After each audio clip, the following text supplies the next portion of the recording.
نبی اکرم صلی اللہ علیہ وسلم کا پاک ارشاد ہے،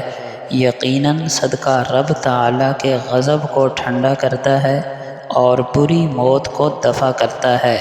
نبی اکرم صلی اللہ علیہ وسلم کا فرمان ہے، دو آدمیوں کے علاوہ کسی پر رشک کرنا جائز نہیں۔ ایک وہ آدمی جسے اللہ تعالیٰ نے مال دیا ہو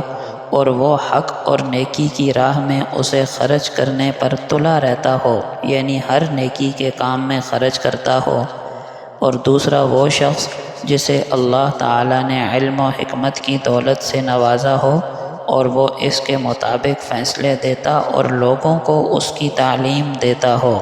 نبی اکرم صلی اللہ علیہ وسلم نے فرمایا، 7 آدمیوں کو اللہ جل شانہ اپنے سایہ رحمت میں جگہ دیں گے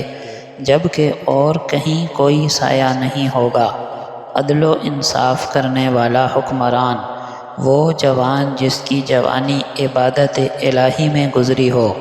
وہ آدمی جس کا دل مسجد میں اٹکا رہتا ہو، وہ 2 آدمی جو ایک دوسرے سے صرف اللہ کے لیے محبت کرتے ہوں، سامنے بھی اور علیحدگی میں بھی،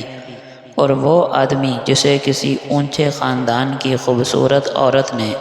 برے کام کی دعوت دی ہو اور وہ اس کے جواب میں کہے کہ میں تو اللہ سے ڈرتا ہوں،